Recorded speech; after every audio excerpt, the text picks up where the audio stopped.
ആണ്ട്രാ കിടക്കുന്ന അടുത്ത പ്രശ്നം, അവിടെയും പ്രശ്നം മതമാണ് ഇവിടെയെല്ലാം പ്രശ്നക്കാർ.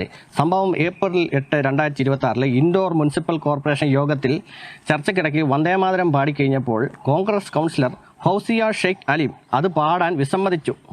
മതപരമായ കാരണങ്ങൾ ചൂണ്ടിക്കാട്ടിയാണ് അവരത് പറഞ്ഞത്. അവരോടൊപ്പം മറ്റൊരു കോൺഗ്രസ് കൗൺസിലർ റൂബിന ഇക്ബാൽ അവരും വിസമ്മതിച്ചു. അവർക്കാർക്കും വന്ദേമാതരം പാടാൻ പറ്റില്ല പോലും. അവർ പറയുന്ന അവരുടെ പ്രതികരണത്തിലേക്ക് നമുക്കൊന്ന് കടക്കാം. वंदे मातरम यदि बोला जाता है तो आप लोग बोलते हैं वंदे मातरम? आप बोलते हैं? नहीं, हमारे इस्लाम में नहीं बोल सकते। जी, धन्यवाद। वंदे मातरम यदि बोला जाता है तो आप लोग बोलते हैं वंदे मातरम?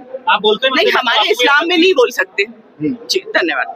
കേട്ടല്ലോ, നമ്മൾ സാധാരണഗതിയിൽ എന്താണ് ചിന്തിക്കാറ്? അതായത് ഒന്ന് ജനഗണമന, ഒന്ന് വന്ദേമാതരം, ഒന്ന് ഗാനം, ഒരെണ്ണം ഗീതം. ഒരെണ്ണം നിർബന്ധമായിട്ടും പാടേണ്ടത്, ബഹുമാനം കൊടുക്കേണ്ടത്, മറ്റേത് അത്രയ്ക്ക് വലിയ നിർബന്ധമുള്ള കാര്യമൊന്നുമല്ല. അതുകൊണ്ടായിരിക്കും എന്നല്ല വിചാരിച്ചത്. പക്ഷേ അതല്ലല്ലോ മതപ്രശ്നം. എൻ്റെ മതം പറയുന്നതനുസരിച്ച് മാത്രമേ എനിക്ക് ജീവിക്കാൻ സാധിക്കത്തുള്ളൂ. അവിടെയാണ് ഈ കുഴപ്പമെന്ന് പറഞ്ഞു കഴിഞ്ഞാൽ. അതായത് രാജ്യ താല്പര്യത്തെക്കാൾ വലുത് എനിക്കെൻ്റെ മതമാണെന്ന് പറയുന്നതാണ് പ്രശ്നം. ഇതിനു മുമ്പ് ഒരു ഉമ്മയുടെ മോളുടെ കന്നിവോട്ട് പോയതുമായിട്ട് ബന്ധപ്പെട്ട് ഒരു കാര്യം പറഞ്ഞല്ലോ. അവിടെയും എന്താണ് സംഭവിച്ചത്? അവിടെ ഈ പറഞ്ഞ പോലെ മുഖാവരണവും ശരീരം മൊത്തം മൂടുന്ന ഡ്രസ്സും ഇട്ടുകൊണ്ട് വന്ന ഒരാൾ വന്ന് ഈസിയായിട്ട് വന്ന് ഇതുപോലെ വോട്ട് ചെയ്തിട്ട് പോയി. മുഖാവരണം ഒന്ന് പൊക്കി കാണിക്കാവോ എന്ന് ചോദിക്കാനുള്ള ധൈര്യം പോലും അവിടെ ഇരുന്ന ഉദ്യോഗസ്ഥനില്ല. അവിടെയും പ്രശ്നം മതം.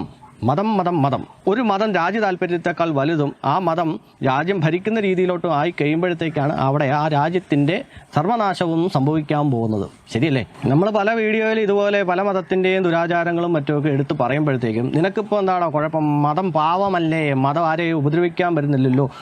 അവൻ്റെ വിശ്വാസമായിട്ട് മുന്നോട്ട് പോകുന്നതിൽ എന്താ തെറ്റെന്നാണ് ചോദിക്കുന്നത്. ഈ വിശ്വാസങ്ങളൊക്കെ ഇതുപോലെ പിടിമുറുക്കുമ്പോഴാണ് ഇങ്ങനെയുള്ള പ്രശ്നങ്ങളൊക്കെ വരുന്നത്. അത് ഏത് മതത്തിൻ്റെ ആണെന്ന് പറഞ്ഞാൽ അതുകൊണ്ടാണ് ഈ പറയുന്നത്. അല്ലാതെ മതം പാവാടാ എന്ന് പറഞ്ഞിട്ടൊരു കാര്യമൊന്നുമില്ല.